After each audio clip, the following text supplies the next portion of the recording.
My parents always said family comes first, but nothing prepares you for the moment the people you love most turn into strangers. My uncle, the man I trusted more than anyone, walked into my life with a smile and walked out with everything I'd worked for. I was shattered, humiliated, furious. Every penny I'd saved, every dream I'd built, gone. But what I discovered next changed everything. I grew up in a house where laughter echoed through the halls, and the smell of my mother's cooking meant everything was right in the world. My Uncle Victor was always there, larger than life, the kind of man you assumed would always have your back. He was charming, intelligent, and meticulous, a perfect mentor, or so I thought. As a child, I watched him negotiate deals over breakfast, casually pointing out mistakes my parents had made. He was always calm, confident, and undeniably magnetic. I adored him. He was my guide into adulthood, the person I went to when I wanted advice about my career, my investments, or even my love life. I started my business right out of college, a small consulting firm with big dreams. Victor was the first person I told. "Invest wisely," he said. "Don't let anyone take advantage of your ambition." I nodded, trusting him completely. I had no idea how literal those words would become.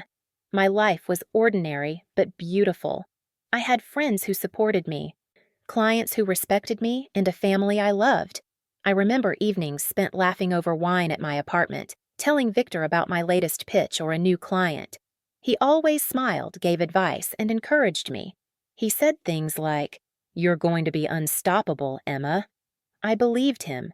There were cracks, small ones at first, easy to ignore. Victor would casually suggest that I let him handle the finances for certain deals. He never forced it, just whispered it in a tone that made me doubt myself. "You're brilliant," he'd say. But even the brightest minds need guidance. And I trusted him, always. Sometimes he would disappear for days, claiming business trips. I never thought much of it. He had always been busy, always one step ahead. He was the kind of man who made you feel like your world was safe in his hands. I was wrong. The first sign something was off came subtly. My accountant called late one night, voice tight and serious. "Emma, I think someone's been moving your funds without your authorization." I laughed at first. A joke? It had to be. "Victor? No, that's impossible." But then he repeated it. Millions of dollars gone. My blood ran cold. I tried calling Victor. His phone went straight to voicemail.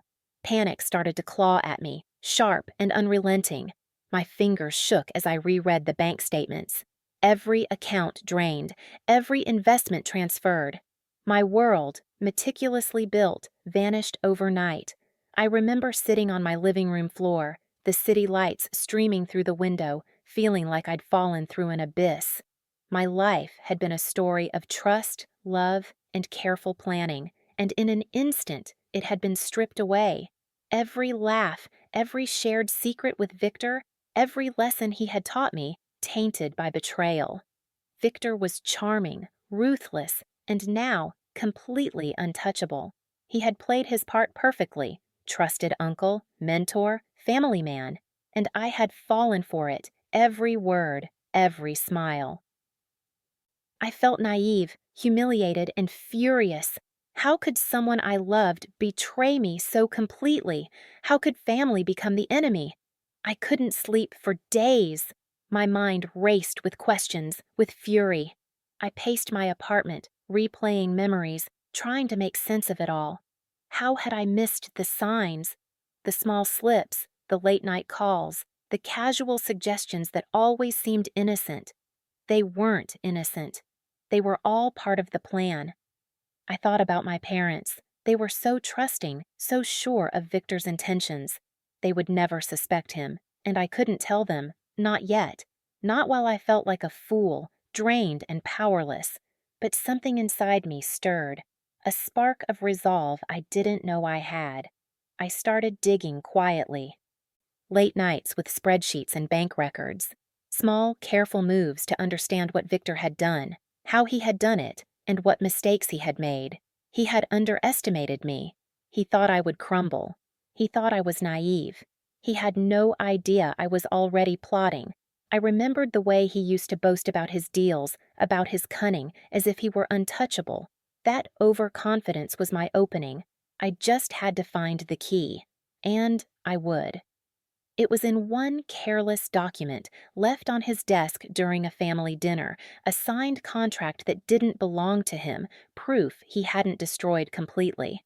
My heart raced as I realized what it could mean. A single mistake in a lifetime of calculated deception.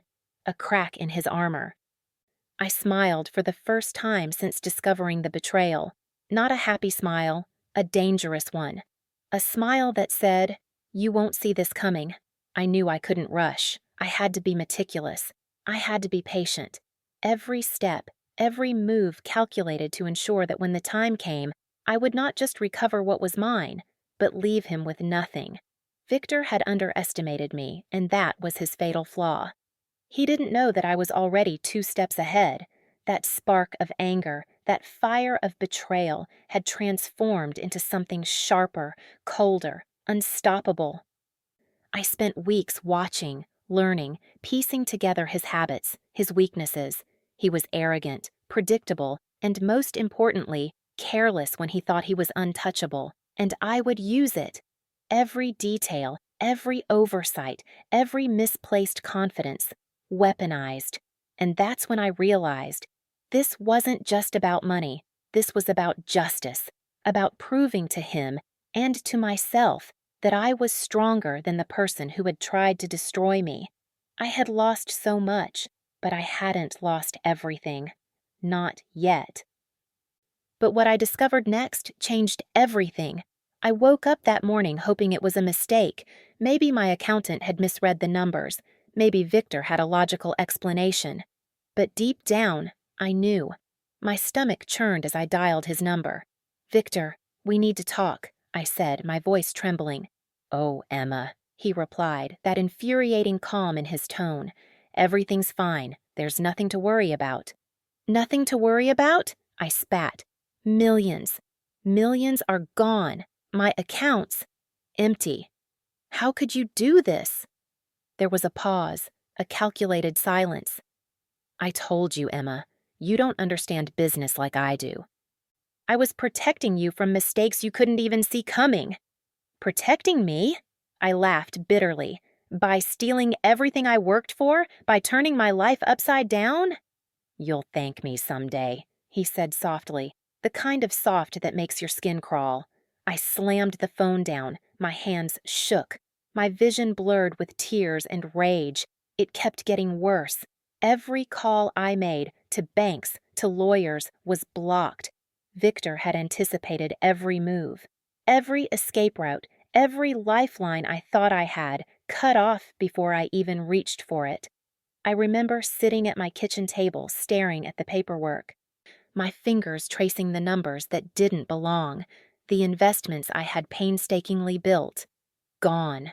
And every transaction led straight to him. I could see his smug handwriting on the contracts, his signature on shell companies, his fingerprints on my ruin. I confronted him at his office. My heart pounded. I barged in, my anger barely contained. "Victor, this ends now. Give me my money." He looked up from his desk, calm, almost bored. "Emma, please, sit down. You're overreacting." "Overreacting?" I shouted, my voice cracking. "Do you have any idea what you've done?" He leaned back in his chair, hands steepled. "I've done what was necessary. You'll see. This is bigger than you can understand." I felt humiliated, like a child caught in a game she didn't know she was playing. And then the worst part. He smiled, that cruel, knowing smile that said, "I've won." I left his office that day feeling small, powerless, furious. My friends tried to console me. "Maybe it's not as bad as it looks," they said, but it was worse. It was catastrophic. Every plan, every dream, wiped away by the one person I trusted most. The betrayal didn't stop there. My parents, clueless, asked me why I looked so upset. "It's nothing," I lied. "Just a small hiccup." They didn't need to know that the man they loved, their own brother, had stolen my entire future. Victor continued to act normal as if nothing had happened. He invited me to lunch, smiled in my face, discussed family matters, while my world crumbled. I couldn't confront him publicly. He was untouchable in society, in family circles, in law. He had planned it that way. And then came the final humiliation. A social media post, Victor's triumphant announcement of a new investment. My own money, my hard work, being flaunted as his success. The cruelty of it made my blood boil. I called him, rage in my voice. "You're using my money to brag? You're insane!" "You think this is about money?" he said, amusement dripping from every word. "It's about power, Emma, and you've always underestimated me." I realized then, he wanted to see me broken, humiliated, desperate, and he was enjoying every second. I couldn't fight him directly. Every lawyer I hired hit a wall. Every complaint was redirected. He had covered every angle. I felt trapped in a cage I couldn't escape. That night, I sat in the dark, staring at the ceiling. The betrayal had hollowed me out. I couldn't eat, couldn't sleep, couldn't think straight. The anger and grief twisted into something darker, a need for justice that burned brighter with every hour. I remembered the one thing Victor always underestimated: me. He thought my heartbreak would make me weak, that I would crumble under the weight of betrayal. He had no idea. I started small, checking accounts, tracing transactions, noticing patterns. Every careless detail Victor left behind became a thread I could pull.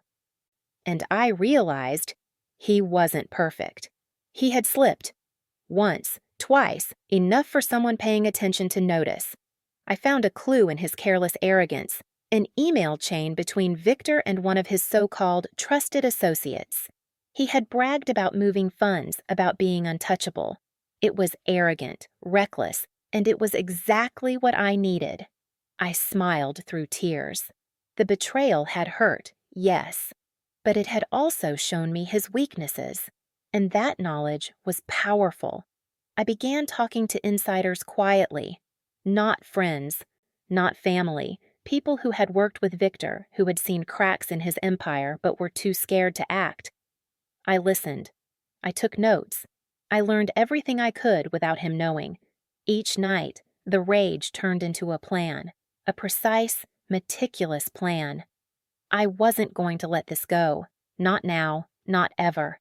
Victor had underestimated me, just as he underestimated every other person who trusted him, and I was going to make him pay. I wasn't ready yet.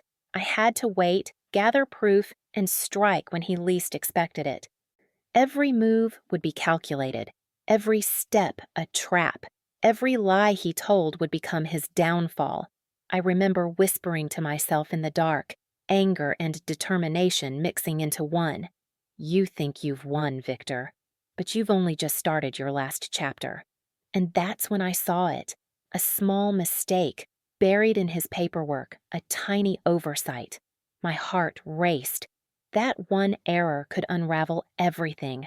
I knew it wasn't just about revenge anymore. It was about justice, about reclaiming my life, my dignity, and proving that no one could humiliate me and get away with it. I had never been so tired in my life. Every step felt heavy. Every laugh sounded hollow.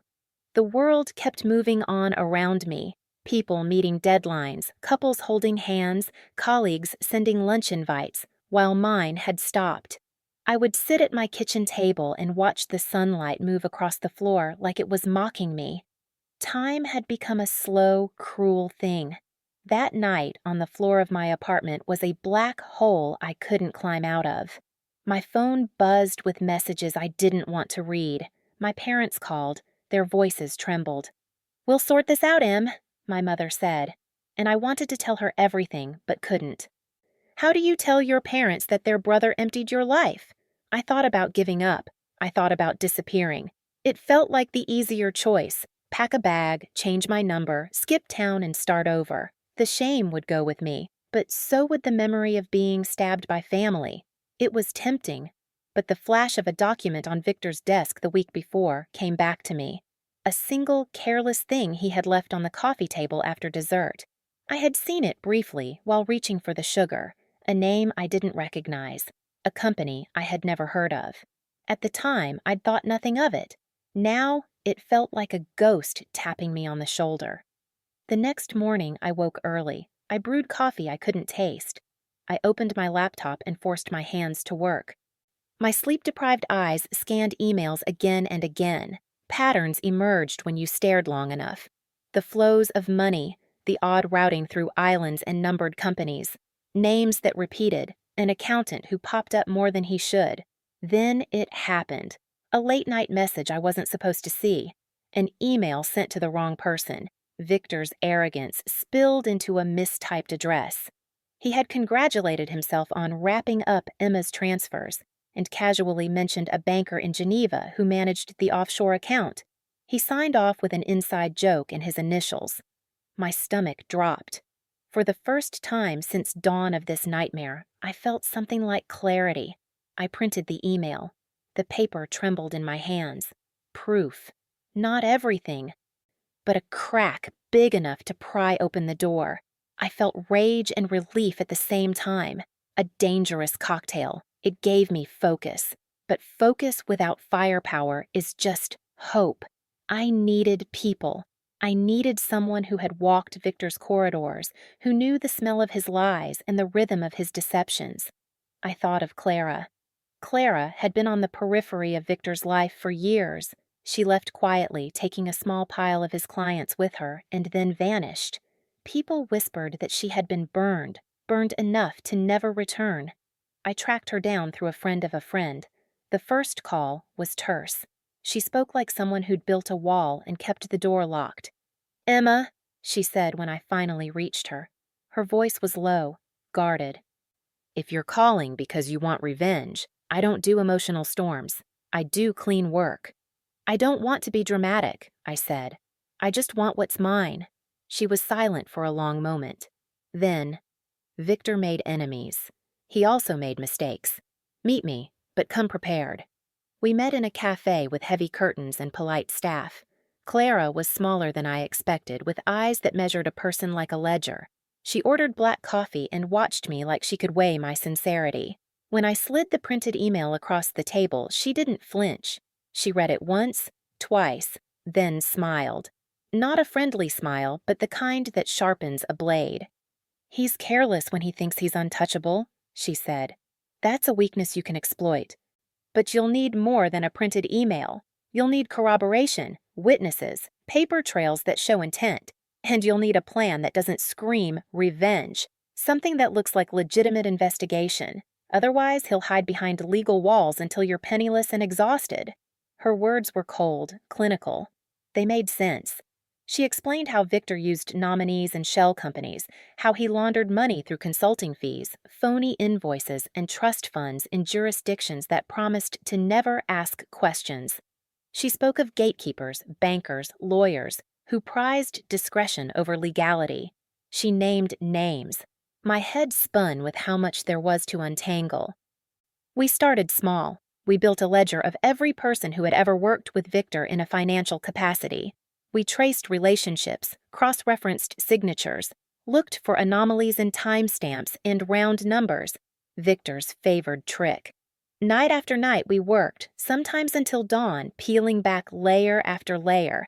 I learned things about accounting I never wanted to know. I learned how to read a balance sheet like it was a confession. Clara found 2 people willing to speak quietly, a junior accountant who had been shuffled out, and a former assistant to one of Victor's partners. Both had grievances, but both feared Victor's reach. I promised protection and anonymity. They agreed to meet. The first meeting was held in my car, with plastic cups and nervous hands. They spoke in halting confessions, small fraudulent invoices, travel expense claims that didn't exist, gifts laundered as consulting fees. Every sentence formed another link. Each new piece of evidence lit a small, urgent joy in me. I was no longer just a victim. I was assembling a truth with my own hands. It was painstaking and petty and perfect. I slept less.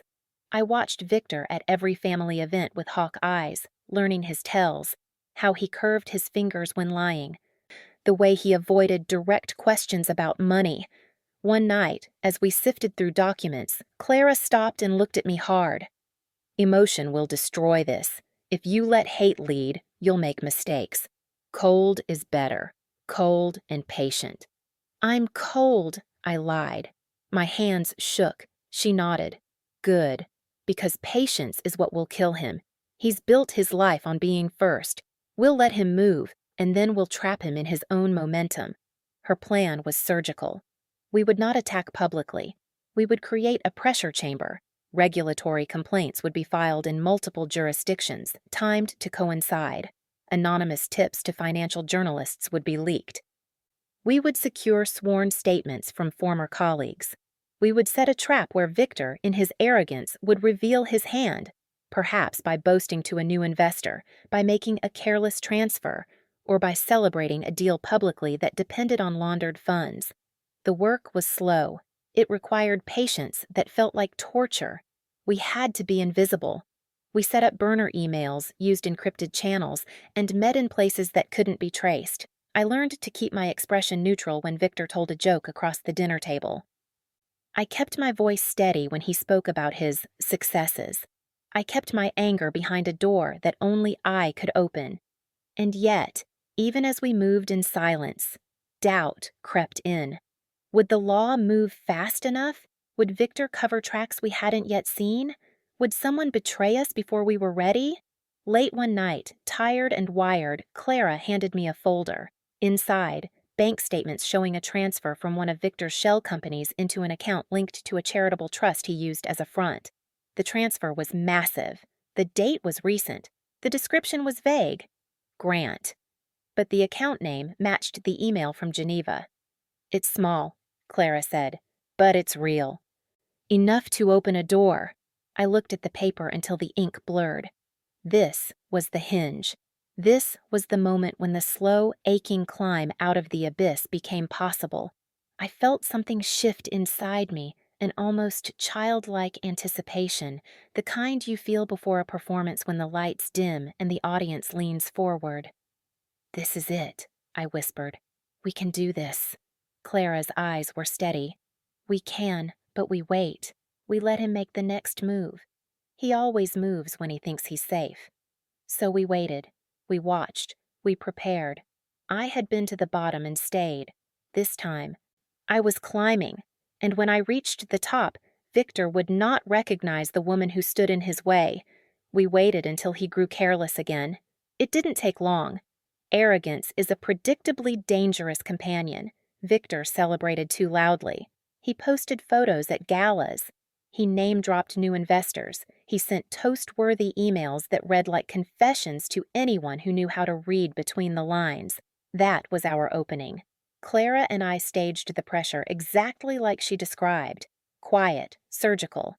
We filed complaints with regulators in 3 jurisdictions. We leaked carefully redacted evidence to a financial journalist known for ruthless exposés. We gave sworn statements, anonymously at first, from people who had been pushed out of Victor's orbit. The pieces fit together like a puzzle being assembled by hands that had once trembled in despair. The journalist called me the night the first article went live. "You did good work," she said. "We can blow this wide open, but we need your cooperation for a follow-up." Her voice was steady. Mine wasn't. This was bigger than I imagined. This was public now. Victor's smile began to crack on camera. His PR team scrambled. He called me, furious. "Who did you speak to?" he demanded. I stayed calm. "I didn't speak to anyone," I lied. "But maybe it's time you told the truth." He threatened lawsuits. He threatened ruin. He called my mother, his sister, and painted me as a liar, as a disgruntled niece trying to ruin a good man. My parents were shaken. I felt sick at the thought of hurting them, but I had a file folder thicker than any guilt I felt. Emails, transfers, sworn confessions, the Geneva bankers reference.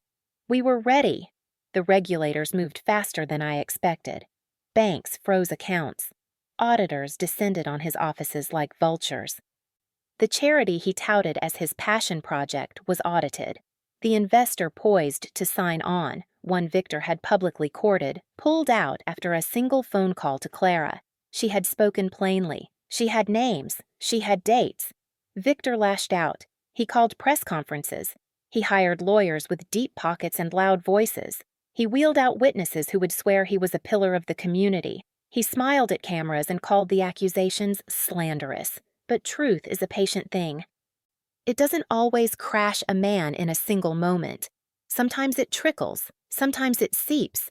The auditors found discrepancies. Small at first, an invoice that didn't match a delivery slip, a consulting fee that had no provider, then bigger. Payments routed through a shell company with Victor's signature on the paperwork. We had documents that showed intent, not just coincidence. I watched it all from the audience, heart pounding. I watched Victor try to command the narrative and fail. I watched him become defensive, then cornered, then desperate. It was almost beautiful. Not in a joyful way, in a righteous way. There was a hearing in a conference room packed with cameras. Victor tried to speak over the prosecutor, brandishing his charm like a shield, but the prosecutors had my files. They had the banker's emails. They had witness testimonies. He crumbled. Not all at once, but enough. When the first freeze order came down, he walked out of his office as if nothing had happened. His assistant clung to her clipboard. His face was pale. The man who had sat at so many family tables with a smug smile had a new look. Fear. The office emptied. Phones stopped ringing. The fallout hit him in every place he had built his fortress. Partners withdrew. Board members resigned under pressure. The charity returned donations. A scandalous headline ran across the financial pages. Victor L., from power broker to pariah. The comments below were savage. People I had known in passing began to look at me with new eyes. Some sympathetic, some stunned, some ashamed that they had assumed his goodness. Victor's calls became plaintive. He pleaded with me once, voice cracking. "Emma, please, let me make this right. I can fix this." I could hear the man who had sipped champagne at my expense, now begging. "Fix this by admitting you stole from me?" I asked over the phone. My voice was steady, cold. "Fix this by telling my parents you betrayed us? Fix this by returning everything and watching your world vanish?" Silence on the other end. Then, "You don't understand what I did for this family." "You built your life on lies," I said. "This family deserved better." He insisted he was a victim of circumstance, that he had done what he believed was best for the family legacy. The arrogance was almost comic now, but the damage was real, the humiliation public, the legal consequences inevitable. In the end, he lost more than money. He lost reputation. He lost partners. His empire folded like a house of cards. The courts ordered restitution where they could find assets. Some of my money came back through frozen accounts and recovered investments.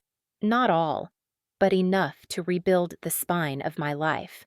I watched him in court, shoulders hunched, words swallowed by the gravity of a verdict he had tried so hard to avoid. Families that once gathered for holiday meals now kept careful distance. My parents sat in the back row, grief and relief etched together on their faces. They caught my eye once. My mother's lips trembled. Her eyes said things words couldn't. I looked away. When the final settlement was announced, Victor's face was a map of defeat. He was led away in silence. Cameras clicked. The world took a breath and moved on. I felt my knees go weak. Victory tasted strange, bitter, sweet, necessary. People reached out then, clients, former employees, even strangers who read the articles. Many apologized. Some sought to reconcile. My phone buzzed with offers to join new boards, to speak about fraud prevention, to help other women who had been betrayed. And yet, even as the dust settled, the ache didn't disappear. The humiliation had been real. The theft had been real. But so was the truth that had been set free. I thought revenge would feel like exhale. Instead, it felt like the first time I inhaled after being underwater. Sharp. Cleansing. Warned for what was to come. I had taken back a piece of my life. I had watched him fall. I had delivered a public accounting. But I also learned something darker about people, about loyalty, about how easily a mask can fool those who need to believe. I could rebuild. I could move forward. But the world looked different now. Clara called me the night the last article published. "You did good," she said simply. "No," I said. "We did." She laughed, a short, relieved sound. "Now what?" I paused. The city lights framed my window like a thin promise. I thought of all I had lost and all I had reclaimed. I thought of my parents, of the dinners, of a life that would never be the same. "Now," I whispered, "I finish building the life he tried to steal." And as the night closed around me, I felt the first honest hope in months. The plan had worked. The man who had taken millions from me had been stripped of his empire and his pride. But the final act, when the world truly knew the magnitude of what had happened, was yet to come. The days after Victor's downfall felt surreal. I walked through my apartment and paused at every familiar corner, every reminder of the life he had tried to erase. I touched my desk, my laptop, the empty shelves that had once held contracts and ledgers he had manipulated. Everything had been tainted, yet everything felt mine again. Rebuilding wasn't instantaneous. Money recovered only slowly, piece by piece. Clients returned cautiously, unsure if I was still vulnerable. But I was different now, stronger, sharper. Every betrayal had forged a new version of me, calculated, patient, unafraid. I had stared at the bottom of despair and clawed my way out with nothing but my wits and resolve. My parents called every week after the settlement. They apologized for doubting me. They asked questions. They begged me to forgive Victor. I never answered. I didn't need their approval. I had proven something far more important, that I could survive and triumph when the people I loved most tried to destroy me. The world noticed. Former colleagues sought my counsel. Women reached out, whispering about being cheated, betrayed, or humiliated. I listened. I guided. I taught them to spot deception, to protect themselves, to reclaim their power. I had been a victim once. Now I was a teacher of survival. Victor? I saw him once on the news, walking out of a courthouse like a ghost of the man he had been. His empire in ruins, his charm worthless, his reputation shattered. He looked at me from across the screen. Eyes wide, voice trembling when reporters called for comment. I didn't flinch. I didn't feel satisfaction in malice, only the quiet, cold comfort of justice served. And that was the day he realized he'd lost everything, not just the money, not just the prestige, but the control he thought he had over me. Every sneer, every manipulation, every laugh at my expense had been turned back on him, with precision. He was powerless, and I was free. I reclaimed my life in small ways first. A new office, a renewed business strategy, and evenings filled with laughter that wasn't hollow. I invested in myself, in people who respected honesty and loyalty, and every night when the city lights shimmered through my window, I remembered the fire that had carried me through. Anger turned into action, betrayal turned into triumph. Some wounds never fully heal, memories linger, but I carry them differently now. Not as scars of shame, but as maps of survival. Every misstep Victor made became a lesson I applied to my own life. Every sleepless night planning revenge strengthened my resolve. And I know this. I will never allow anyone to take my life, my money, or my dignity again. I've seen what cruelty looks like up close, and I've proven I can turn it back into power. Now, my parents call me every week, but I never answer. I don't need validation anymore. I only need the quiet knowledge that I survived. I outsmarted him, and I emerged stronger than ever. I stand on my balcony, night wrapping the city in silver light. The wind brushes my face. I think of Victor, of every smug smile, every stolen dollar, every betrayal, and I smile, not in joy, not in vengeance, but in certainty. I am untouchable. This is my life now, reclaimed, rebuilt, mine. And no one, not even the man I once trusted most, can take it from me again.